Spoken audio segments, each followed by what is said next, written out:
All right, we'll take you live next to Mthatha, and this is where student protests are underway following the release on bail of Manalisi Mampane. This is the university residence manager who faces murder and attempted murder charges after allegedly shooting at students during a protest, killing in the process Sisonke Mbolekwa. Newzroom Afrika's Liema Vumisa is there with more. Liema, good morning. It's a story, as we heard earlier on, gunshots fired, or the sound of police firing their weapons there. And we've seen in the past as well concerns around the firing of live or not live ammunition.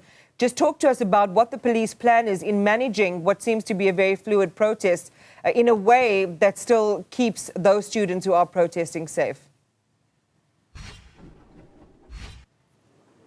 Well, certainly, Iman, just by the sound of it, you can imagine and think that it is live ammunition. But in fact, it is rubber bullets that are being deployed by the South African Police Services, of course, to try and disperse the situation that is currently unfolding, here at the Walter Sisulu University. But to just answer then that question precisely on whether what the law enforcement is going to do to try and maintain the situation, I'm joined once again by police spokesperson Brigadier Nobundu Ganda. Just talk to us then. We just saw 3 people being arrested. Yes, good morning. Once again, we can confirm that 3 students have been arrested and they will be charged with public violence, damage to infrastructure and damage to state property. This is following the protest action that is currently taking place at the Walter Sisulu University. Mm-hmm. And then how far are you then with monitoring the situation? I mean, motorists are having to use alternative routes. I understand that you did also try to confiscate some of the belongings for the students?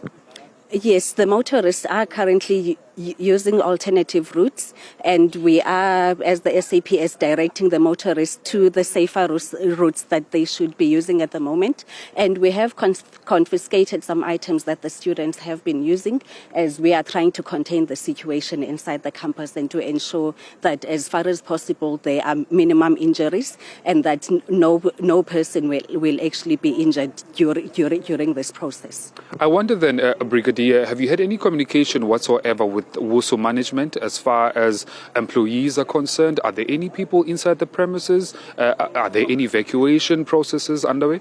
The Walter Sisulu University will have to be the ones that will be responding on that one. Thank you. All right. Well, there you have it. So that is Brigadier Nobundu Gandana informing us then that they did, in fact, apprehend about 3 students who were part of the student protest that has started here at about 5 a.m. in the morning. Also telling us there that they did manage to confiscate some of the sponges that the students were using to shield themselves with, alongside some of the placards and even cardboard that they were using as shields. Right now, as then I step out of shot just when my colleague is going to zoom, the situation seems to be relatively calm, Iman, but the police are still monitoring the situation here as they are on standby. The students have subsided, at least for now. We do not understand then what is currently happening inside the premises of the campus, as we are not allowed to enter there, of course, because of safety reasons. But we understand just from chatter, at least from the spokesperson, telling us that they can't just back down now, because they are anticipating that as the day progresses, the students will in fact pick up again with their protest. And of course, this comes as they demand for justice for the killing of Sisonke Mbolekwa, allegedly by a residence manager here at the very same institution.